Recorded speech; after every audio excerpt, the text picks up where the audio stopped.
Thank you. Oh, wow, that's hot.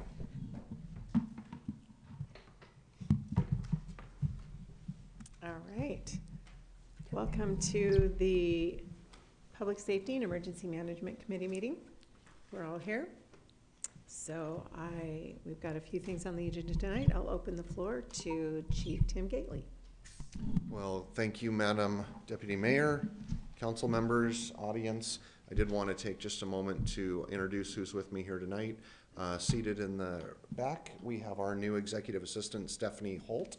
Stephanie's been with the city just 2.5 weeks, has been a tremendous help hitting the ground running and help prepare many of the materials for you tonight. So thank you to Stephanie. Seated here to my right is our Community Service Officer who is assigned to Code Enforcement, Corey Batterman.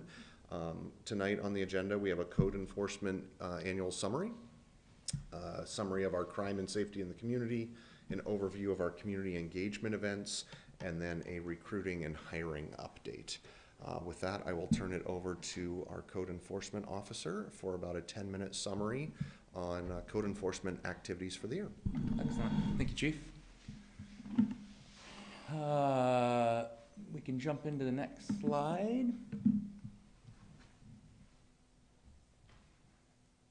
And Chief, is this you or just I just wanted to open, I apologize, with refocusing us on our vision, mission, and values. So our vision is to be a highly progressive organization that's held accountable. We're committed to relentlessly fighting crime and doing that with trust and care, treating every person with dignity and respect. And then our values are professionalism, commitment, and unity. And with that, it should roll right into your slides, sir. Awesome. Thank you. All right, that's what we went over already, so we can move on from there. So I wanted to start out with some just annual stats. Year to date, we're about 608 cases. You can see over the past several years, we've kind of had an upward trend. And I feel like I don't know, I think we'll close out the year with probably about 40 or 50 more cases. So definitely staying busy. We currently have 130 cases that are open. Those are ones that aren't resolved and that are out there still being worked. And so between me, the planning department, and the building department, we're trying to plug away at them as best we can. So, and they're at all levels of complexity. Some of them are long grass that I just haven't a chance to get to because we're working on higher priority things. And other ones are super complex and they've been dragging on a long time. So, next slide. With that, I've been pretty busy and our infractions that have been written have gone down a little bit. I think 2021 was a little bit of an anomaly. We talked about it last year because we were making up for the COVID years, and then we had a lot on our plate, some pretty big problem properties, and so that's where that big number comes from. So, and we can go on to the next slide.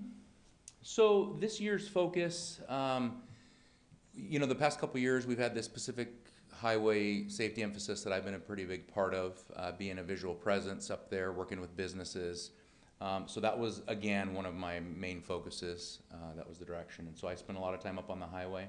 And we'll talk a little bit more about that. Downtown, did kind of an emphasis down in the downtown area. We had a lot of vacant properties down there that were kind of getting out of control. And so spent some time down there just kind of addressing some of those vacant properties that were overgrown and weren't being cared for. We have quite a backlog of building department cases that, you know, an inspector will go out and do an inspection for electrical and then they see something else, and so they'll do a stop work and it comes back and it gets added to the list, but then the follow-up, because there's one of me, and so we've been working real hard to try to dig back through that list, and I've been working with the building inspectors, having them kind of step up and help out as much as they can. So I appreciate the building department for Dan Hopp, our building official, for kind of helping me go through the list and figure out what things they can handle that are kind of lower level things, you know, that's kind of their expertise anyways. And truthfully, a big part of it is just kind of reminding people we're there sometimes gets them moved along. It's not even that we have to take specific enforcement action. So, and then there's been a lot of vacant commercial structures throughout the city that have been kind of a headache for us. And so we wanted to stay on top of those. And I'll talk about those a little further. And then just the day-to-day stuff that comes in. Somebody dumped something, my neighbor has a bunch of garbage. So Next slide. So kind of the common stuff that we've been dealing with for the past couple years up on the highway: graffiti, garbage, trespassing, making sure that people are keeping their properties clean even when they're the victim of it. Of course, pedestrian violations. Worked with, kind of in cooperation with our engineering and transportation department. They've put those don't cross here along the whole highway there, the stretch of the highway. If you haven't seen those, they say go down to it. So, but reminding people they're not supposed to be out there in the medians. And then, of course, our partnerships with businesses up there. Walgreens, Herc, several of almost all the businesses are pretty good partners with us, and we appreciate them helping out. So that's the highway stuff. Next slide, please. So I think you're familiar, because we talked about it last year. We have a overnight lodging ordinance that allows us to track calls for service to our overnight lodging locations. And depending on the amount of calls they have, the higher it is, kind of the more requirements we have of them.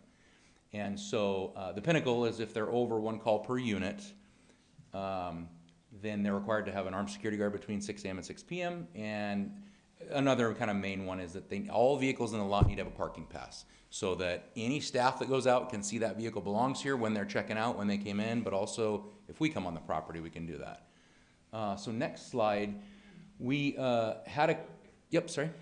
Oh, okay, it's on this slide too. 1 call per unit per year? Yes, so this is from July 1st through the end of June. Is the period that we take. We take the total number of calls, divide it by the number of rooms they have, and if that number is over 1, then that's their ratio, and that activates it. And like I said, as it moves through the decimals, it's kind of graduated and adds more. But the biggest thing, of course, is the security, because that's a pretty big cost to them. So Red Lion and Legend, we've had some issues with in the past. They were both over 1 call per unit, and so we worked real hard to get them into compliance. It took a little bit of time, and then we got them into compliance. Well, then they didn't stay in compliance. And so, of course, we were able to see some little spikes here and there, and so I think that was probably indicative of, kind of not having security for the whole amount of time they were supposed to, and some other things. And so, unfortunately, we had to get to a point where we revoked their business licenses at both locations. And so that got their attention. They came in and met with legal department, and we got them entered into a voluntary correction agreement at both locations. And so now they're both back in compliance and doing what they're doing, and we're not having a ton of issues at the moment. So hopefully that remains through the end of the year. The Legend Motel, I believe next year will still need to be under this. However, the Red Lion, they've reduced their calls enough that come next year they won't be required to be at this, because they've reduced their calls. So next slide. So then in the downtown area, I'm sure you're familiar with some of these vacant properties. This is known as the pit here. Graffiti, overgrown. Most of the property owners are very responsive to me. I reach out to them, and they clean it right up. They'll do mowing, and they'll do abatement down there. So it hasn't been an issue, but it's just, again, staying on top of them, making sure that things look good. I've also some land use stuff downtown, some graffiti going on through the alleys and things. Some business licensing, people kind of out of compliance with what they're supposed to be doing. And then we get a lot of complaints about signs along Marine View Drive. So that's some of the stuff that I do in the downtown area. Next slide, please. So we have the 2 7-Elevens. We have the KFC that got crashed into and has been closed for a while. Tooltown obviously went vacant, and then was bought by Sound Transit. The Bartell Drugs at 216th, the car wash. So all of these locations we've had issues with people being at because no one's there. And so trying to keep them fenced, trying to keep them graffiti free, trying to keep people not from sleeping in and around the buildings. And so that's been quite a bit of work for me, but we've stayed on top of it pretty well. And they're all great partners for us. They just can't be there 24/7. And so they're very responsive when I reach out to them. So Tooltown obviously has been demolished. But the other ones are still kind of existing. So next slide, please. And then just all the other stuff. This year we condemned 9 structures, which condemnment is just saying that they're unsafe to occupy. And so several of those have been rectified since we did them, but we still have a few that aren't. Of course, dealing with day-to-day code complaints. We've had several marijuana grow houses that have been adjudicated, and they're done with the legal process, but now they still have houses that have been converted without permits that we need to make sure are safe. So we're working through with those homeowners. And then I attended a yearly training conference that the Washington Association of Code Enforcement puts on. It's a 3-day training conference from all the code officers in the state. Real good training. It's also a really good way to network with other code enforcement officers, and makes me feel better that, you know, we're not alone in this. Everybody's dealing with the same type of stuff. So, Good question. yeah. If I may, the 9 structures condemned and unsafe to occupy, can you give us a sense, is that a structural issue? Is there hazardous waste inside? What is it that gets them to that point? Several different ones. Some of them were new structures that were they weren't done being built yet, but people moved into them. And so they don't have a certificate of occupancy, but yet they've moved in. So I think there were a couple of those. A couple of these were illegal marijuana grow operations that a single family residence was converted into a grow operation. And so however, we found out about it, served a search warrant, and then discovered they had done a bunch of illegal wiring, had all kinds of stuff. And so that was unsafe. Power's turned off, and that's placarded unsafe to occupy. And then a couple others, someone decided to completely remodel down to the studs their whole house with absolutely no permits. And so the city can't ensure that that's safe. And then as we tried to work with this customer, you know, we're finding things that it's like, yeah, see, this isn't really right, and this might not be unsafe. So it's pretty complex, and we're working through that, but that's one of them too, so. So when you have the high hazard structures and the unsafe structures, do you reach out to South King and so they can flag those like through dispatch? Yep. So that their Yep. guys are aware of that? Yeah. Okay. Yep. The prevention guys at the fire marshal's office work with them, and we have an email list. And so yeah, and in any time, same thing. If they have an issue, burnt structure, you know, that they go to, they let us know that, and so that we can get out and check it out. So All right. yeah. Thanks. Well, thank you. Appreciate it.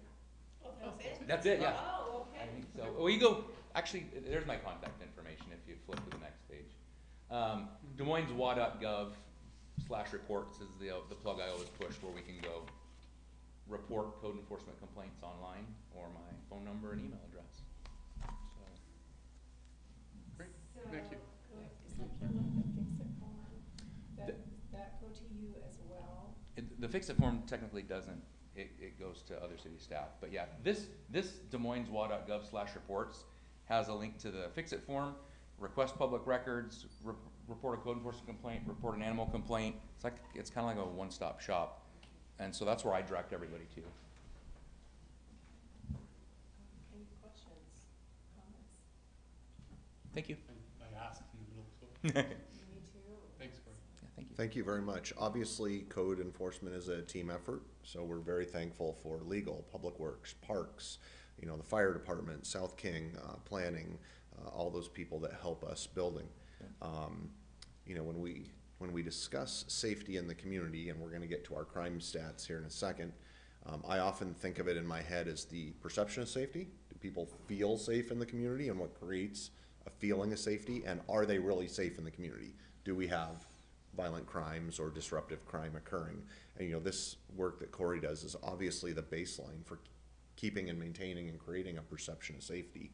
And he does it with such tact and an eye towards customer service. It is routine for us to receive positive feedback, specifically naming him and his work. And that shouldn't be the case for what he's doing. He's creating conflict and identifying problems and pushing people hard towards solutions. So I just want to call out how important his work is, but also the manner in which he does it is effective. And that's because we hire and maintain very good employees at the City of Redmond. So thank you, Corey, for the manner in which you do your work.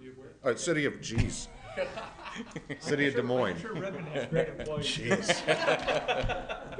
They used to. We gotta give you some space there, no worries. Oh my gosh, it just rolls off the tongue, doesn't it? So, thank you, 15 Corey. years is 15 years is a long time. Yeah, 18. 18, Yeah. Next slide, please. I just want to set the baseline for how we look at crime stats. One more slide. So when we talk about crime rates, we're talking about the number of offenses that are committed per 1,000 population in an annual period.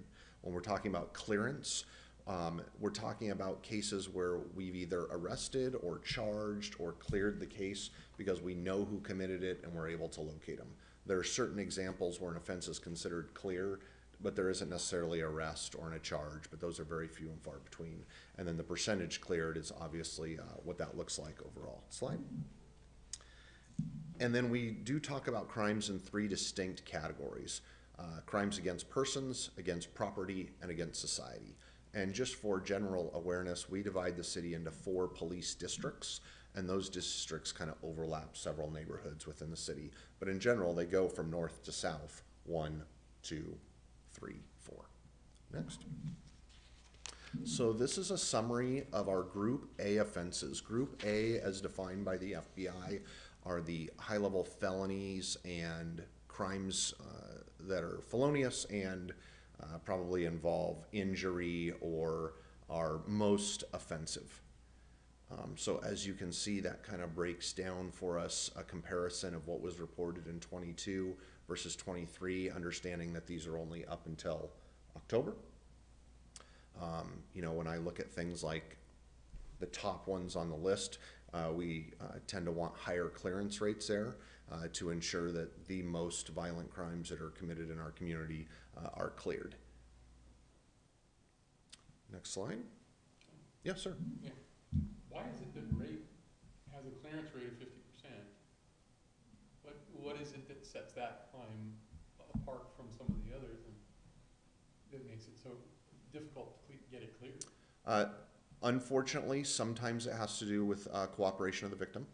Mm-hmm. In those cases, that drives that, or if it's an unidentifiable suspect is probably what is most likely driving that. But I can come back to you with more information if you'd like me to kind of dig into that. So when you get, just to, so I'm clear, what is it that triggers it?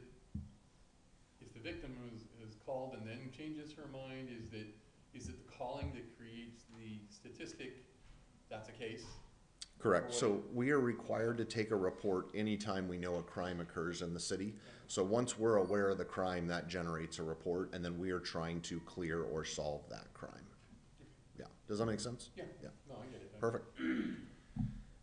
These are some of the crimes against persons that I kind of tend to highlight. These are not chosen for any specific reason other than the fact that I think when these crimes occur in the community, it upsets us. It makes us feel unsafe. It's not only the perception of unsafety, but it's a real unsafety. So these are just the raw numbers this year of those kind of top 4 things we are looking to disrupt and prevent, and the rate at which they're occurring in Des Moines.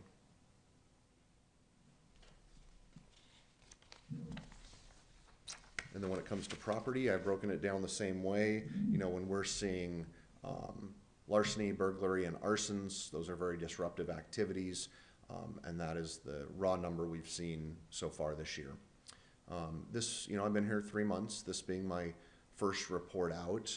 What I'd like to do moving forward is break down these numbers a little bit more and then compare them on a percentage basis to our neighbors. So we kind of understand where we compare to Burien, Kent, Federal Way, so we can kind of have a better, more informed conversation around what these numbers mean.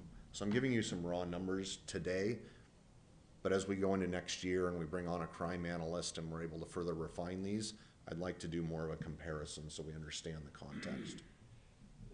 In the past, I recall, and hopefully it's changed, we just haven't seen the update, but that some of our neighbors were using, while you're all kind of based in the FBI, but some of the mechanisms to report that and their particular, you know, definitions may not jive with ours. Has that come more into line? So the federal government is in a long process of migrating from the old way of reporting crimes and defining them and categorizing them to a new way. The new way you'll hear a lot is NIBRS, the National Bureau of Reporting Statistics, and the standardization. More and more departments are moving towards the new standard, and I believe all our neighbors are already there. We're certainly there. Now, you bring up another good point, which is bad data in is bad data out. So we really do have to be cognizant, even from the first officer responding, to how that gets cataloged by records personnel, to how it then gets reported from us to the state and up to the federal government, that it's accurate at all levels. So we do have some quality assurance steps in place to make sure that happens. But to your point, we also don't know what that level of quality is from our surrounding agencies. I tend to rely on it being very high because I know the quality of work our neighboring agencies do. Now, the three cities you just named are much bigger. Correct, yes, sir. Than we are. Yeah. I think they compare demographically well. Is that going to be controlled for population? So Certainly. So we could, okay. well, we can easily break it down by that number we saw on the first slide per 1,000. So yeah, my intent would be to compare us on a per 1,000 basis, so we see some sort of number that's creates good context. Yeah, and may I suggest that you include as much of Pack Highway as possible. Yeah, and that, 'cause to your point, I think that's part of the reason in selecting cities such as I named, because we all share the beautiful Pack Highway among us. So that's our one common thread. Yeah. Next slide. And then finally, these are just crimes against society. These are crimes that, you know, I believe that if they occur or when they occur, this impacts our community's feeling of safety. And those are the raw numbers at which they've occurred. We tend to have a high clearance rate for these crimes. Anything before I move on to community engagement? All right. This is a summer recap, but a lot of these programs occur throughout the year. You have a very engaged police department that is very active in the community.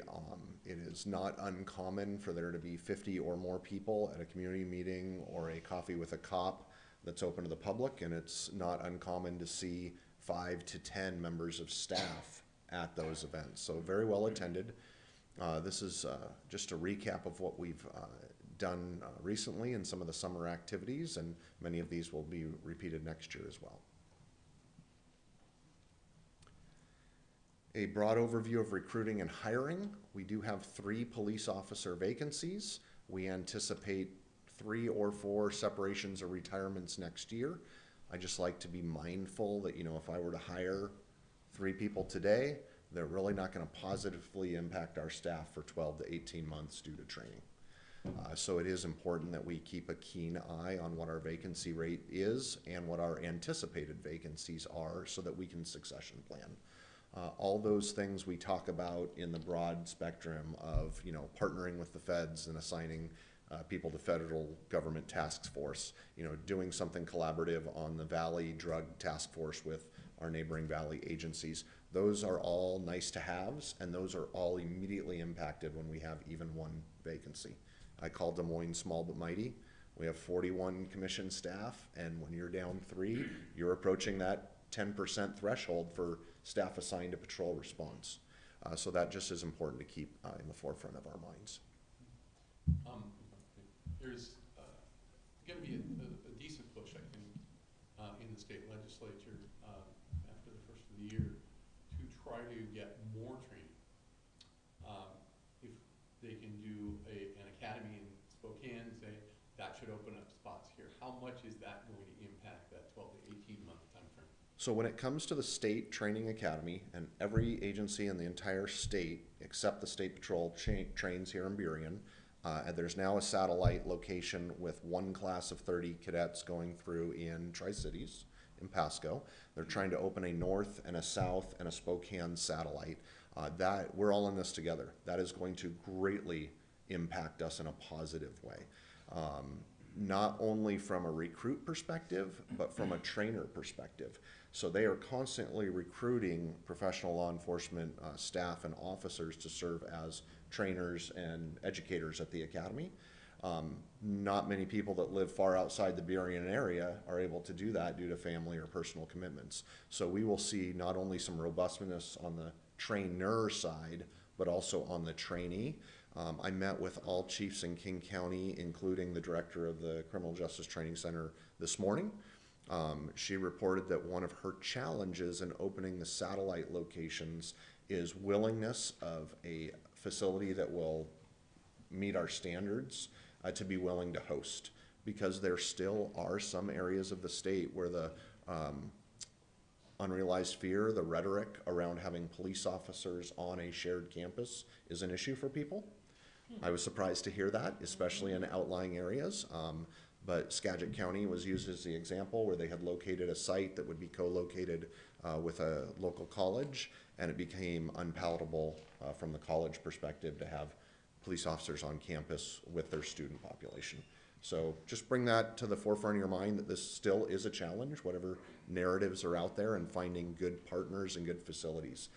It is challenging to run a satellite police academy when you start talking about emergency vehicle driving, shooting firearms, high liability items, but still working on it. It'll impact us. Right now we're experiencing a 6-month delay once we hire someone in getting an academy spot. And for corrections, corrections is even more challenged. They're at a 16-month wait. And we are seeing a trend now where corrections officers are transitioning to police officer. So that's further impacting our criminal justice partners. So, part of, well, the instructional staff, there's some folks that work for the state, but the lion's share of that is made up from officers assigned for a couple of years to the academy. And I know that we used to have a number of officers over the years that were assigned at the academy. If you're gonna open up these satellite stations, that's going to take a commitment from agencies across the state. And you may be a West Side agency with a Yes. staff member on the east side. And so as we look at the retirements, anticipated retirements, the task forces that we're involved in, and now with the addition, I think it's great that we're gonna have options come down the road with academies, but it's gonna take that lift, and it's gonna be from everybody. So as we go forward, there's probably a need to hire, but we should be hiring like we did a while ago, where we hire forward, because we have that, because of, at that time it was a year wait, but also in anticipation of providing staff to these, and it's a tremendous learning opportunity. And we talked about how do we mentor folks into leadership roles. That's huge. That's a huge opportunity, and that's part of certainly in my opinion, and knowing this agency, that's part of what has made this agency such a professional, forward-thinking agency, is to be able to participate in the academy instruction and being a part of that. So Yes, thank you. So for future councils, that it's got to be a consideration, and the funding has to be there to support it. Because, like you said, you're a 41-person agency, and you're down, a handful, 1, 2, 3 people, and it impacts the ripple effects across the city and our ability to deliver the level of service that we need to deliver, and to stay in guidance, within the guidance of our accreditation is huge. That's huge. So, thank you. No, thank you for your comments. They're all well received. I believe in speaking with the city manager and others that the mechanisms are in place now in Des Moines, so that we are able to overhire to the appropriate degree when necessary. I try not to harp on it too much because I still have 3 vacancies. So once I fill those 3 vacancies, I'll be activating those ideas. You're right, Chief, and you've got 3 and plus an anticipated 3 or 4. So you've got 7. Yeah, yes, sir. You met our new executive assistant tonight. We are conducting final interviews this week and next for our first crime analyst. That'll be embedded in our criminal investigations unit, and will help drive not only administrative information to this body, day-to-day operations, concepts like hotspot policing. We'll be able to do more of that and have better, more informed, more accurate, faster data around daily operations and long-term planning with the addition of this crime analyst. So I'm forever thankful to the city manager and the council for supporting this idea. There are many departments that are bigger than us that do not have a crime analyst, and they are not doing their jobs as effectively as they can without having good data they understand and can operationalize. From the professional staff side, we do anticipate 1 or 2 retirements, so that'll, again, to your point, council member, create some movement and some transitions around our records unit, around our evidence unit, and other professional staff positions. This month, we are going to assign an officer specifically to target recruiting. So it's a temporary 6-month assignment that I may extend. Once I get to that 6-month mark, we'll see how recruiting and hiring is going. And on my mind right now is what Councilmember Pennington addressed, which was the training spot at the academy. When you assign a trainer to the academy, you get preferential treatment in getting officers into the basic class. So you can essentially cut down that 6-month wait time. It's a matter of deciding how much pain is that gonna cause in my day-to-day operations and what's the strategy. So we're currently penciling out how that strategy will look and where that growing pain is. But for now, I wanna fill very highly qualified staff into the vacancies.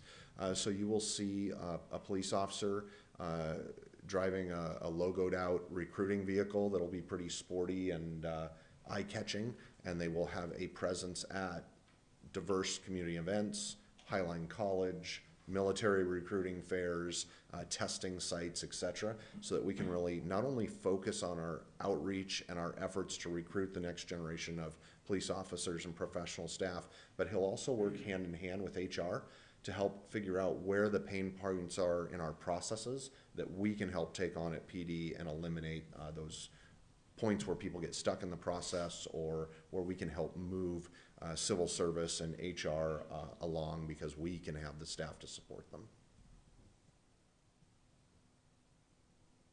And then you'll be seeing some marketing. Excuse me. No problem. I thought that was the end. So I do have a question. Yes, ma'am. Yes. So could you clarify, so this, I think this would be interesting for the community to find out what exactly we are doing to help this recruitment. I thought that was really great information. What did you mean about, okay, you're gonna have one officer targeting recruiting, and you talked about assigning a trainer to the academy. Does that mean that recruitment officer will also be the trainer at the academy, and it reduces 6 months of our waiting time? If we have somebody coming in, they take 6 months off, they move them up in the Essentially. So a couple different issues at play. Sorry, I kind of skipped over that quickly. First, we have an approximate 6-month wait to get new recruits into the academy. You can hire laterals or new recruits, and there's pros and cons to both. I still intend to hire a mix of well-qualified laterals and new recruits. I think there's a lot of positive with new recruits because they're coming in eyes wide open to today's environment, today's challenges, and they're ready to accept that. And hopefully they're ready to commit to Des Moines for a longer period of time. So that's the advantage of a new recruit. If we assign a training officer to the academy, which is usually a veteran officer that helps host all classes of all sorts, generalist, you are given preferential 2 spots for every academy, so you can reduce your wait time from 6 months down to a month. But they ask for a 3 to 5 year commitment for that trainer to be assigned there. So I have to do a little more strategy around what does that look like to take a staff member out of Des Moines and put them in Burien for 3 to 5 years, and how will that benefit us? So I definitely think it's something to look at.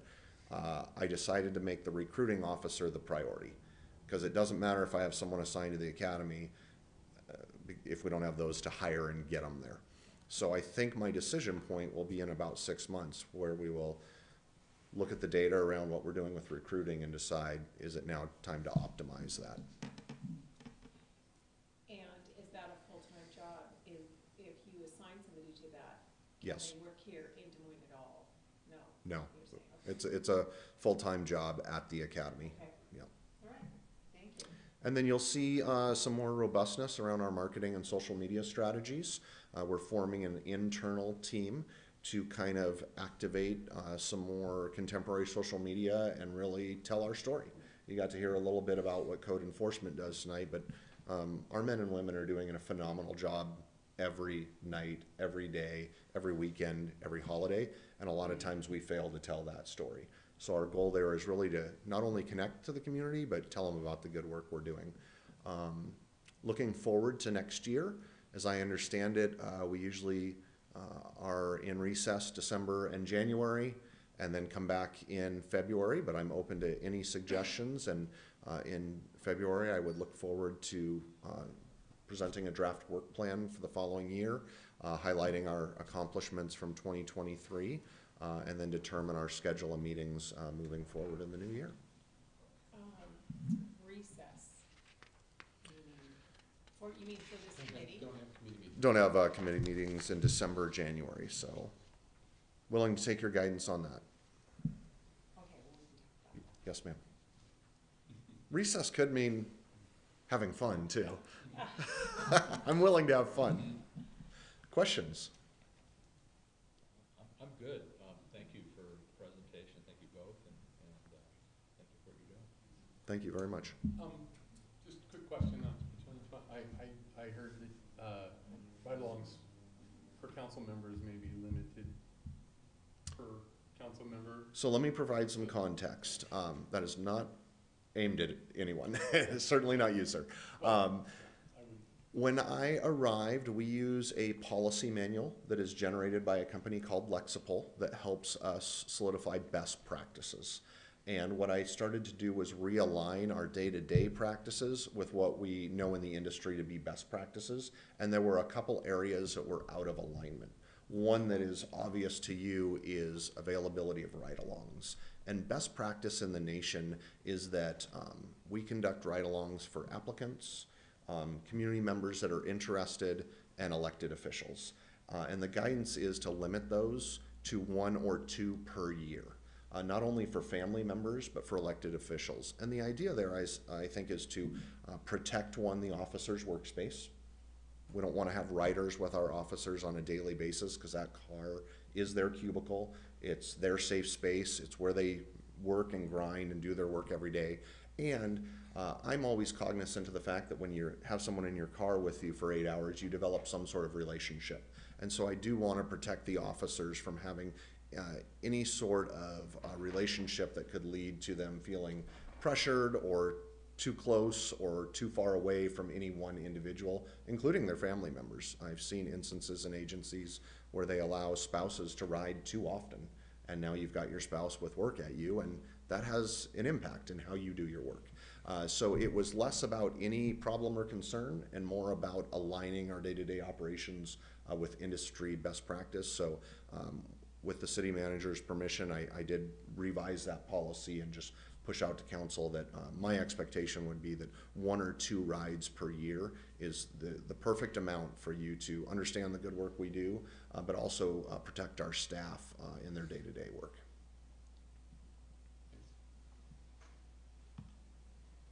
Well, great. Any other questions? Nope, I'm good. Great work. I'm very impressed and with you and, you know, coming aboard and how do you say Des Moines?